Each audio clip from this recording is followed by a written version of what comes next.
ونستعينه ونستغفره ونؤمن به ونتوكل عليه ونعوذ بالله من شرور أنفسنا ومن سيئات أعمالنا من يهد الله فلا مضل له ومن يضلله فلا هادي له ونشهد أن لا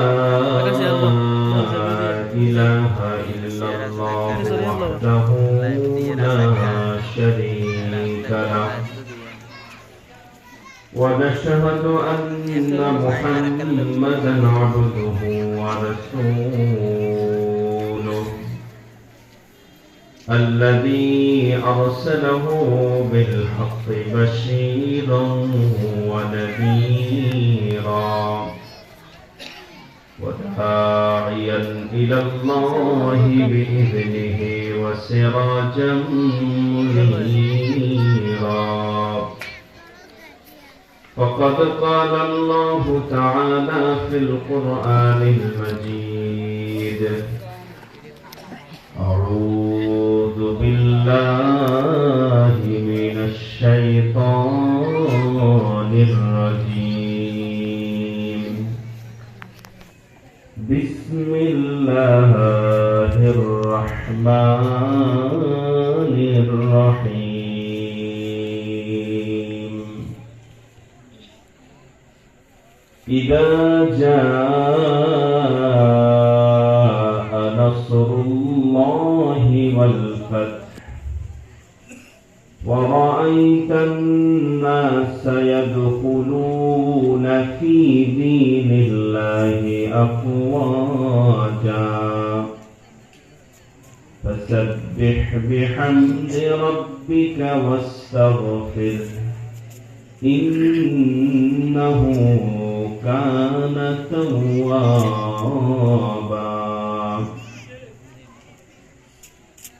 وقال الله تعالى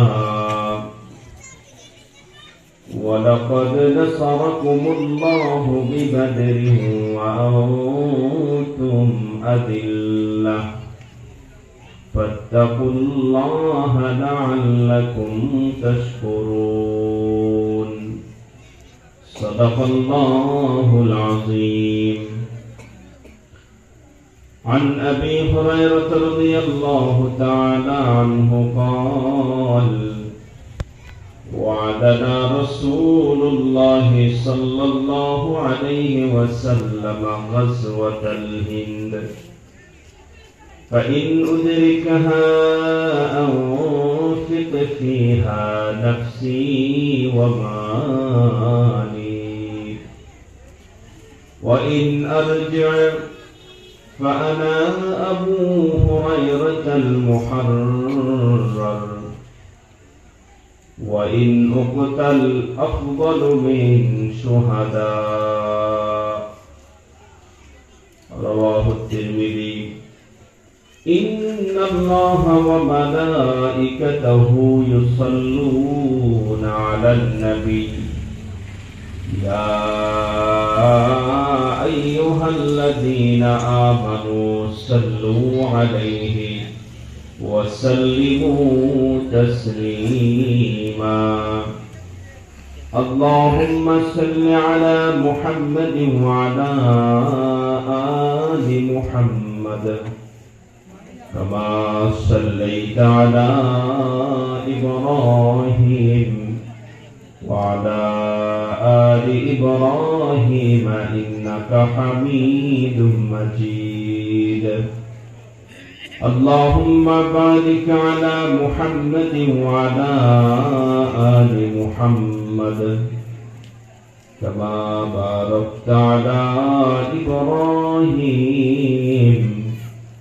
وعلى آل إبراهيم إنك حميد مجيد سبحانك لا علم لنا إلا ما علمتنا إنك أنت العليم الحكيم رب اشرح لي صدري ويسر لي أمري واحلل عقدة من لساني يفقه قولي الحمد لله মহান আল্লাহ তাআলার প্রতি হাজারো লাখো কোটি শুকরিয়া যে মহান আল্লাহ তাআলা আমাদের সকলকে একটি দ্বীনি মজলিসে দীর্ঘ সময় ধরে আমরা বসে দ্বীনি কথাবার্তা বলা হয়েছে, আমরা সকলে শুনেছি।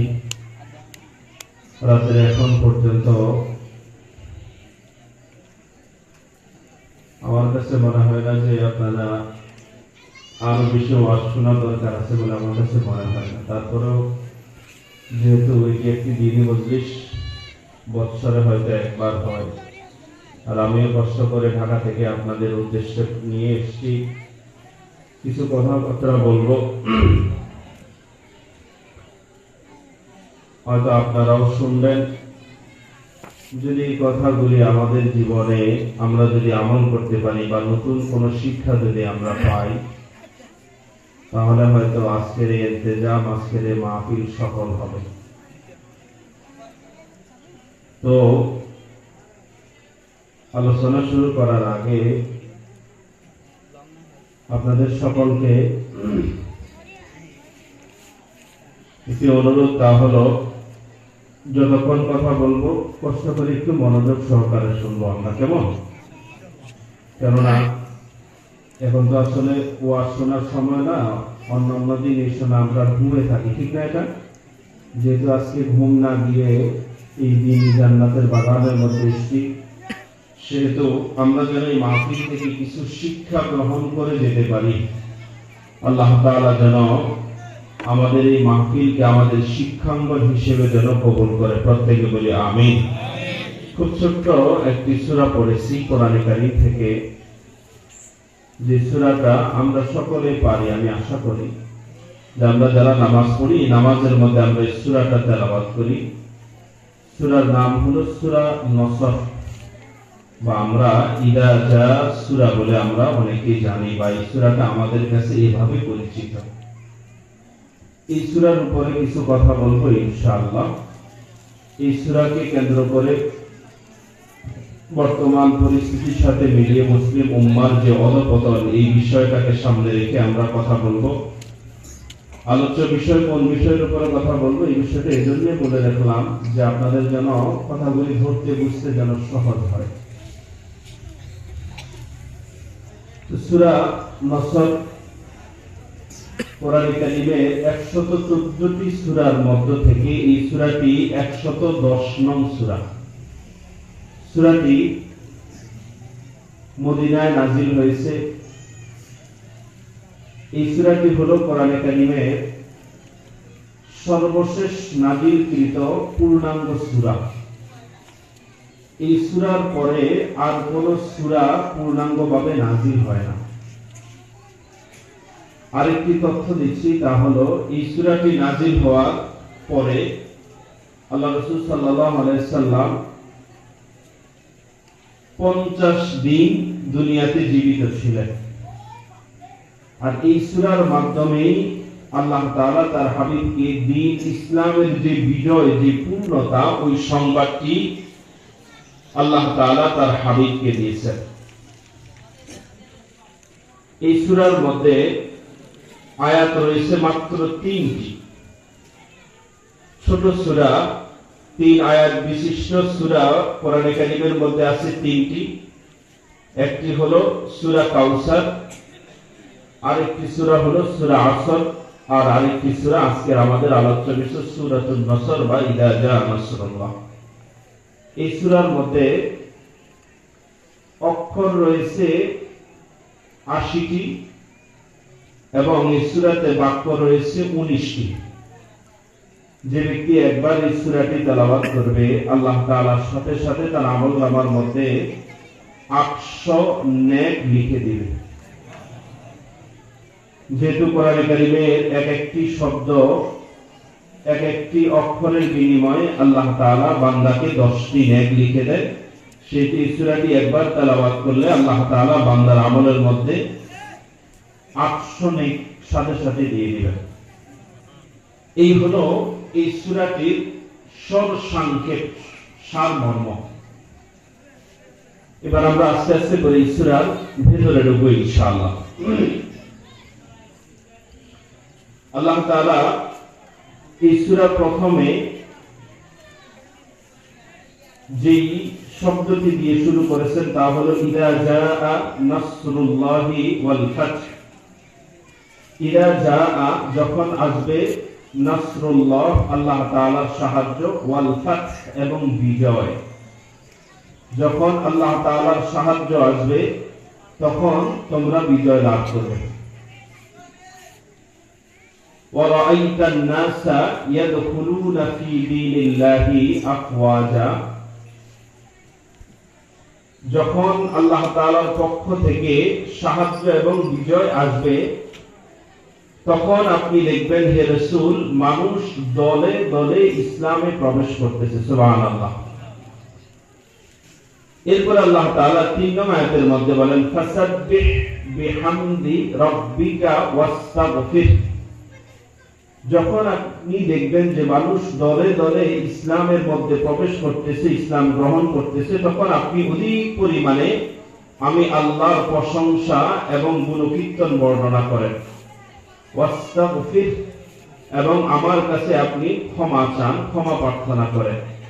ইন্নাহু কানা তাওয়াবা, নিশ্চয়ই আল্লাহ তাআলা তাওবা কবুলকারী।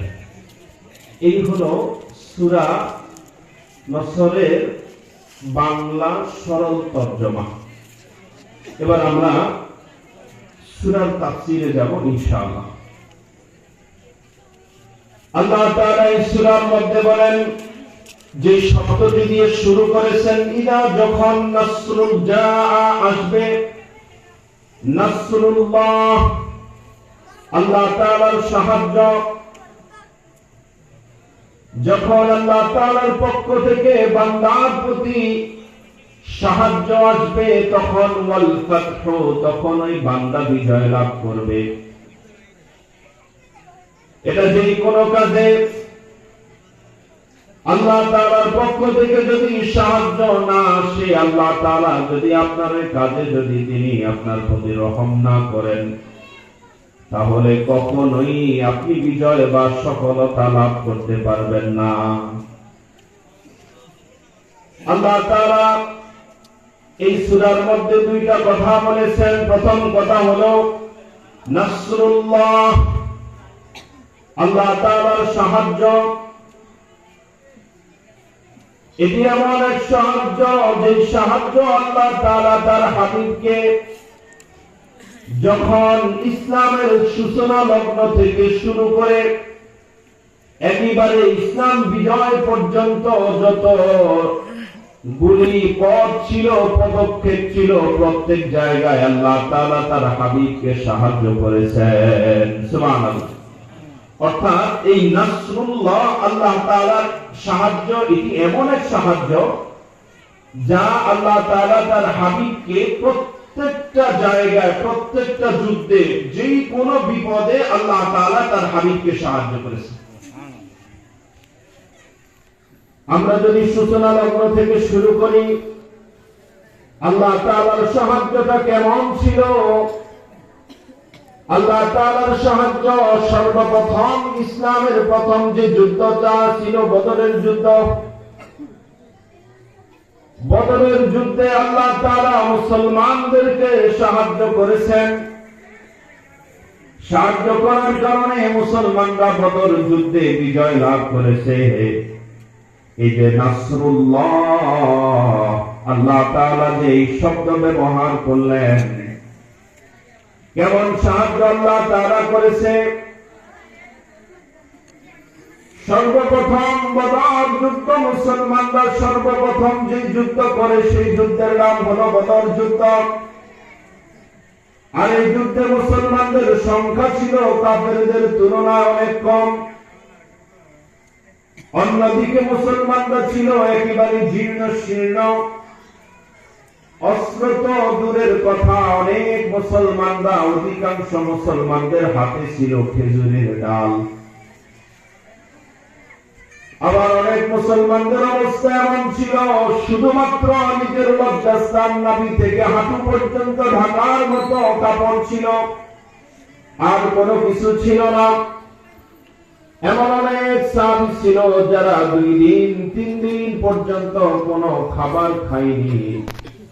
এমন জীর্ণ শীর্ণ শরীরে এই মুসলমানরা, এই সাহাবীরা বদর প্রান্তরে এসে যুদ্ধ করার জন্য।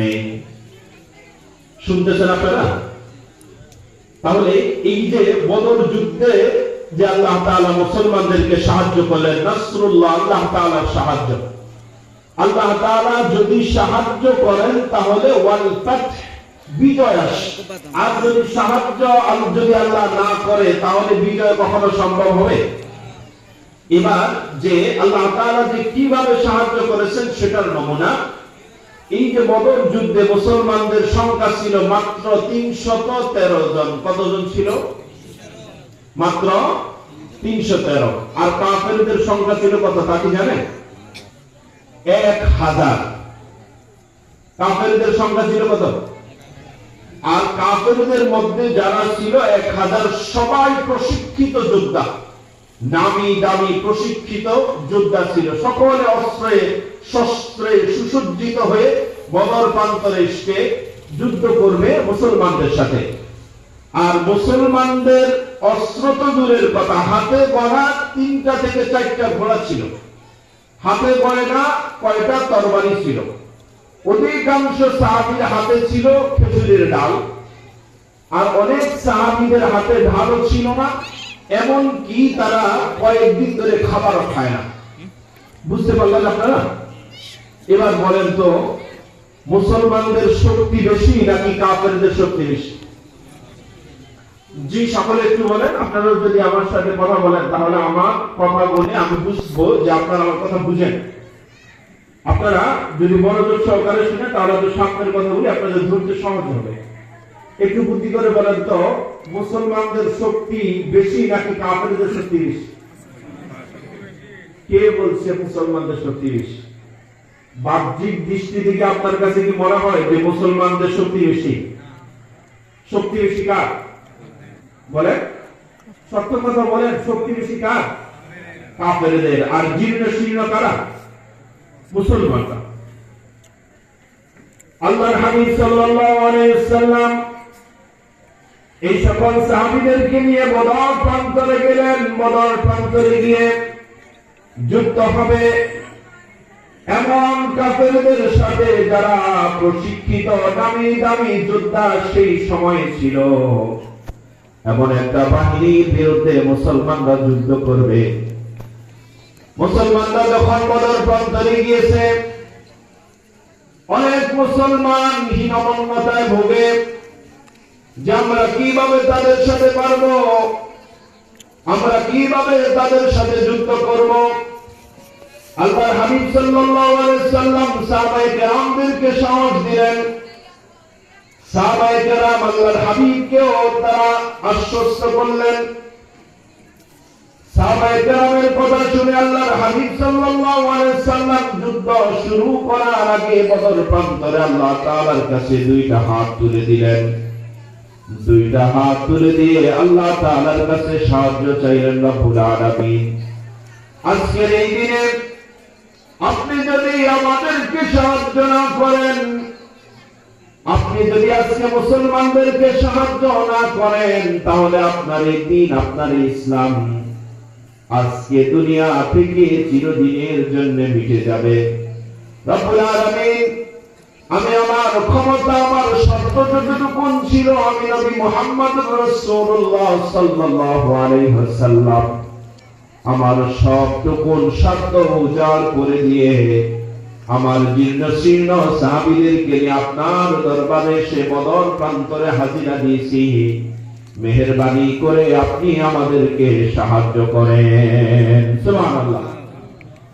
আল্লাহর হাবিব দোয়া করতেছেন, সাধারণত দোয়াতে আল্লাহর হাবিব এভাবে বুক বরাবর হাত তুলতেন। বড় প্রান্তে আল্লাহর হাবিব এমন ভাবে হাত তুলে আল্লাহ তাআলার কাছে তিনি দোয়া করতেছেন। হাত তুলতে তুলতে একেবারে সোজা আকাশের দিকে হাত তুলে দিলেন। আল্লাহ, আমার এই সাহাবীরা আজকে জীর্ণ শীর্ণ না খেয়ে অনেক সাহাবীরা এসেছে। আল্লাহ, আমরা আমাদের শক্তি দিয়ে তাদের সাথে কোনো দিক থেকে পারবো না যদি তুমি আমাদেরকে সাহায্য না করো। সুবহানাল্লাহ। তাহলে বলেন সাহায্য লাগবে কার? সকলে বলেন সাহায্য লাগবে কার? আল্লাহ তাআলা নাসরুল্লাহ, ইযা জাআ নাসরুল্লাহ, এবার আল্লাহ তাআলার সাহায্য আসতেছে। আল্লাহর হাবিব যখন দোয়া করতেছেন, তার গায়ে একটা চাদর ছিল। আকাশের দিকে হাত তুলতে তুলতে এমন ভাবে হাত তুলেছেন, তার চাদরটা ডান কাঁধ থেকে সরে একটা অংশ মাটিতে পড়ে গেল। আল্লাহর হাবিবের কাকুতি মিনতি মাখা দোয়া দেখে হযরত আবু বকর রাদিয়াল্লাহু তাআলা আনহু মাটি থেকে চাদরের মাথাটা তুলে এনে আল্লাহর হাবিবকে গায়ের মধ্যে জড়িয়ে দিলেন। জড়িয়ে দিয়ে বললেন, ইয়া রাসূলুল্লাহ, আপনি আর কাঁদতে হবে না। আমার বিশ্বাস, আমি আবু বকরের মন বলে আজকের এই দোয়া আল্লাহ তাআলা ফিরাইয়া দিবে না। সুবহানাল্লাহ। এই কথা বলার উদ্দেশ্য হলো এটা যে আপনার সাহায্য লাগবে যুদ্ধের ময়দানে। আপনি গিয়ে সাহায্য যদি চান, সেখানে আল্লাহ তাআলা আপনাকে সাহায্য করবে।